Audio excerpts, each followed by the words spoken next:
Hi everybody, welcome to the free online course Masterclass. My name's Michelle and I'm one of the tutors here at CT Skills.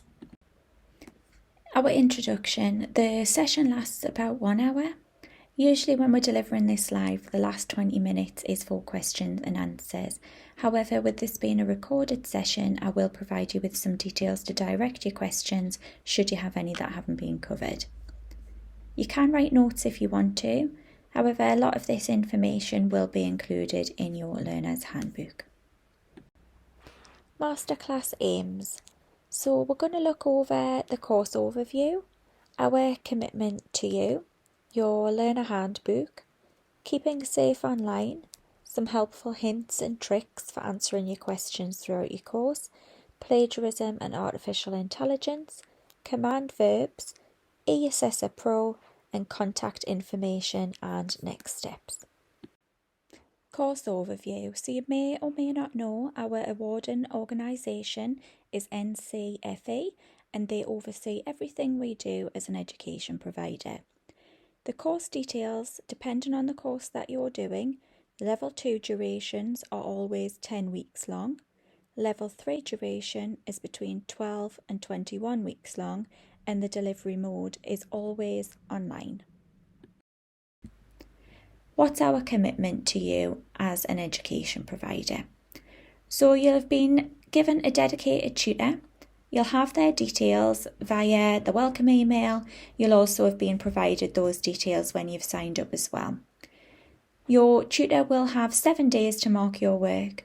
The process is you click submit, it comes through our platform, and then we mark it. So how do we mark it? So your tutor will provide you with developmental feedback. What we mean by that is something that's going to help you learn and develop your learning as the course goes on. We understand that you've all signed up for these courses for various different reasons. You might want to further your education in a subject. You might want to actually gain employment in an industry. And this course is going to be a stepping stone for you to get there. So within the feedback, we like to give links and articles that's going to develop that learning and help challenge you and stretch your knowledge. If there's an area of your industry that you're really interested in, please let your tutor know, because we can develop our feedback to suit that and to suit your learning styles. I find it much easier to learn about something if I'm looking at a video or reading something that I'm really interested in. Within that feedback, we'll also advise you what you've done really well, what you can improve on, and we'll also look at spelling and grammar. You can message or phone your tutor, whatever you feel comfortable with. We all have a preference, whether that be texting or emailing or talking on the phone. Let your tutor know what your personal communication preference is, and we'll communicate through that way with you. So we'll help look at wider skills such as prevent, British values, safeguarding and online safety. You might think, well, that has nothing to do with the course that I'm doing. But the reason that we do it is it's really important to make sure that you're staying safe, not only online because of the digital world that we live in, but also to make sure that you have knowledge of those subjects that you can move forward in the industry that you are employed in or working in or want to work in. And they're going to expect you to do some training in these subjects. So by having a prior knowledge, that's only going to set you in good stead in the future. You'll also have access to workbooks and interactive course materials that suit your style of learning. So the workbooks will contain all of the information needed for you to pass. There's no hidden questions that we don't provide the answers to. It's all within your workbook. You also don't need to read the whole of the workbook or do all of the lessons. You can go through them at your leisure. They are in chronological order. So it'll say this question will help you answer question 1, this will help you answer question 2, and so on. You'll also have access to the customer support team who can support you through the course and help you with next steps. For example, something might come up in your personal life or you've got other commitments. We know this course isn't your top priority. You've all got things going on in the background. Throughout the course, you might think, I'm not going to meet my deadline. So with that, you would speak to customer care who can support you with for example, a deadline extension. Anything else such as technical issues or issues with your platform, you would also go through to customer care for that. Once you've completed your course, you'll receive your certificate within 3 months. You'll also have access to a careers hub. You'll be provided with the details of that in your final feedback, and that's going to be somewhere where you can look to get help with your CV, with your CPD log, but also look at what the next steps might be once you've finished your course as well. So you'll learn a handbook. This is something to refer through the majority of your course. When you're answering questions, you should refer back to it, as it's going to give you lots of tips and advice on how to complete your course. Pages 15 to 16 has information on safeguarding and other helpful support links that you might find really useful. To access this, go through the file library on Eassessor Pro, located in the left-hand side of the menu of the home screen. Top tips to stay safe online. It's really important to stay safe whilst learning online with CT skills. Our handbook shares 10 top tips for online safety, and I'll run through those with you now. So always practice safe browsing. Make sure that your connection is safe, especially if you're going to be working in a cafe or somewhere like that. Use antivirus programs and software on your devices and at home. Be careful who you're meeting online. Privacy settings, check those often. Sometimes when an app updates, your privacy settings change slightly, so by checking those routinely, it keeps you safe on those different accounts and platforms. Be careful what you're downloading, so you might find that you've used some wider reading, an article or a blog, and there's a link to something. Just be careful when you're clicking on them that you're not downloading anything unsafe. Always choose strong passwords, so we're all guilty of using the same password for different accounts, but always use different passwords and make them strong. A number of characters, letters, things like exclamation marks is a good way to create a strong password.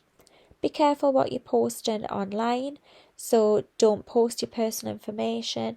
Don't post anything where somebody wanting to take advantage of your account or get into your banking could access, such as family names, pet names. Those are often things that we create passwords out of. Cyberbullying, so there's some information on cyberbullying and where to access support there. It might be relevant for a member of your family or for yourself.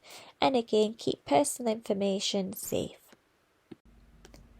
So helpful hints and tips how to get it right the first time. Set realistic targets for yourself. So as you can see, the deadlines are set out clearly for you on Eassessor Pro. The workbooks, as I've mentioned, contain the assessments at the end. Whilst those assessments aren't timed and you can come and go as you please, you are expected to meet the deadline dates.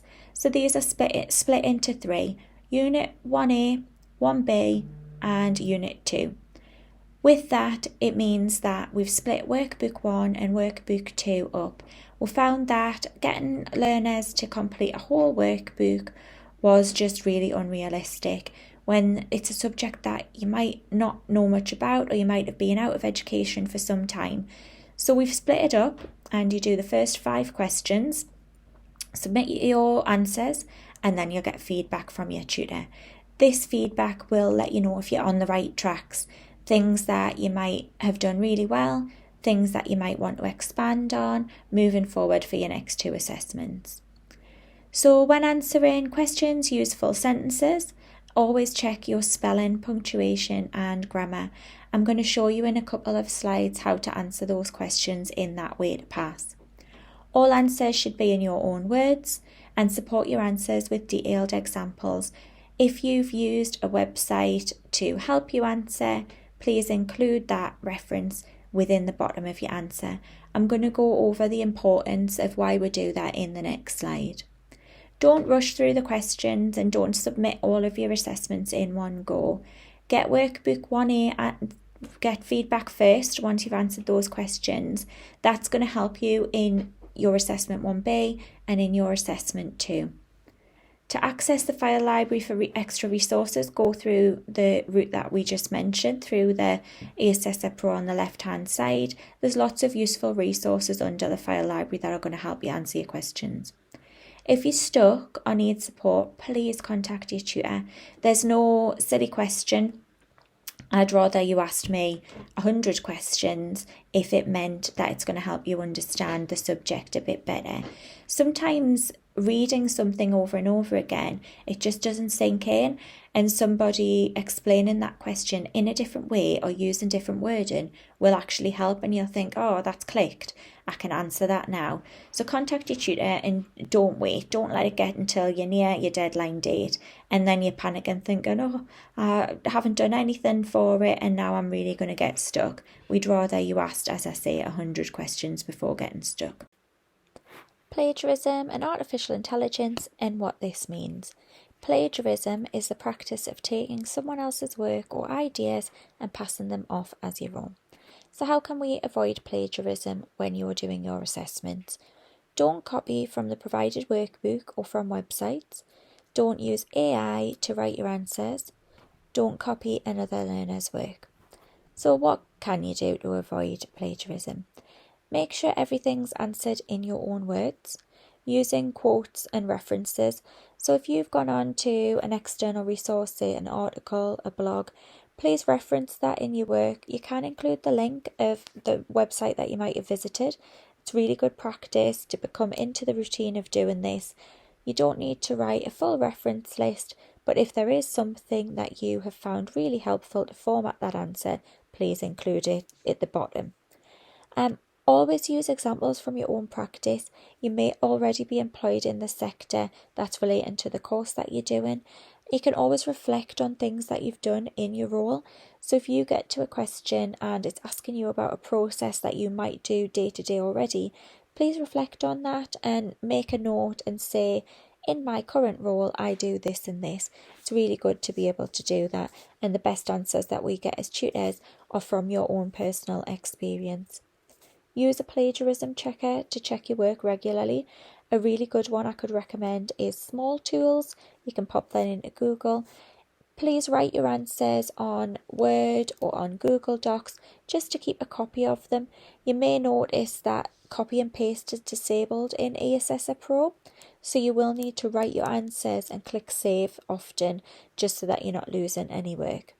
You can use AI to enhance your own words. It's a really useful tool for learning more about a subject. Say there was something written or a topic in the workbook and it wasn't quite making sense to you and you wanted to find more information. Rather than going through pages and pages of information online, you could pop into an AI chat site. Please give me more information on this topic. From there, it would provide you with lots and lots of information where you would be able to create a mind map and develop your answer in that way, as long as you're not asking AI to answer the question for you. Here we'll look at command verbs, in particular describe. So if a question's asking you to describe something, what is it asking you to do? Describe is to provide detailed, logical information about the topic or item, including features and facts. For the example here and in the next few slides, we've used a chair. A chair may comprise of a seat, a backrest, and is supported by legs. The legs are positioned to balance the chair. There are many different styles of chair. What not to write? So don't write one sentence answers or lists. Your answer should be a full paragraph of text. You should only be listing your answer when the question asks you to do so. Identify. This is to ascertain the origin, nature, or definitive characteristics of something. The object in the middle with 4 legs, a seat, and a back is a chair. An identify answer is always going to be shorter. You can get away with a sentence or 2 for these answers. The question's going to tell you what it wants you to do. For example, identify 3 characteristics of a chair. Explain. So to explain something is to make something clear to someone by giving an account, revealing relevant information about its purpose in detail. A chair is used for sitting on. It normally comprises a seat, a backrest, and is supported by legs. The legs are positioned in such a way to balance the chair, so that when it is sat upon, it does not collapse or become unstable. Chairs can be made in many different styles and use a variety of materials. The design and material choice are reflected in the cost of the chair. Chairs are often used alongside a table to support body weight at a convenient height whilst doing something at the table. Chairs can be produced in different sizes to make them suitable for individuals, for example, a child.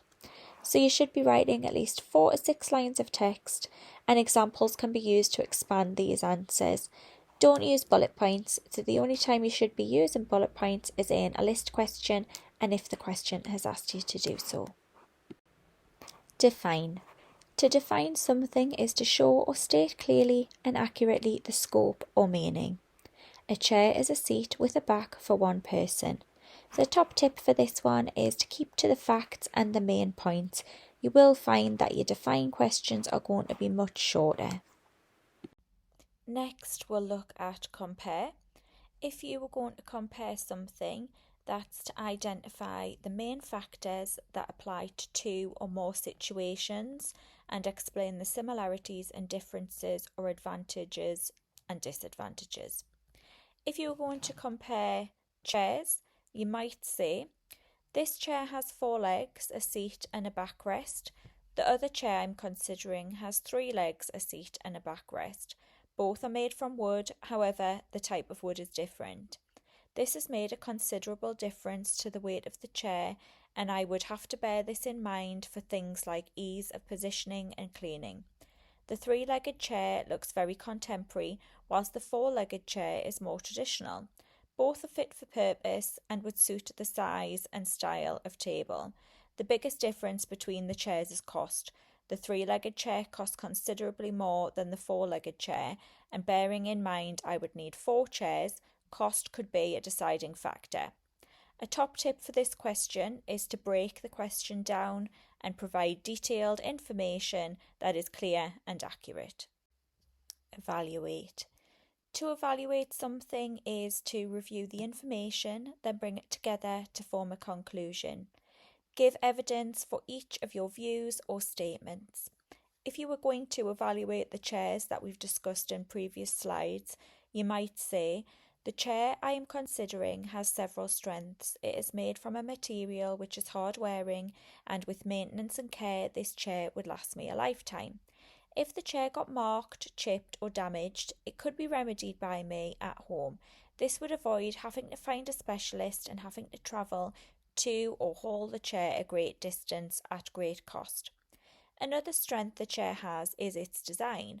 Because the backrest is moulded to an adult spine, it is possible to remain sitting on for hours without feeling any discomfort. The main weakness of the chair is its colour. It is made from a light wood and it is a long-term investment. This may not complement the shades and style of the room. As it develops also, there are some intricate design on the backrest which could make cleaning difficult. This could result in a build-up of dust which would look unsightly. So a top tip for this answer is to break the question down and consider the strengths and weaknesses, the arguments for and against, as well as the differences. This is a great command verb for using the mind maps that we've talked about in previous slides. The next slide we'll look at is for analysis. This is to identify separate factors to say how they're related and how each one contributes to the topic.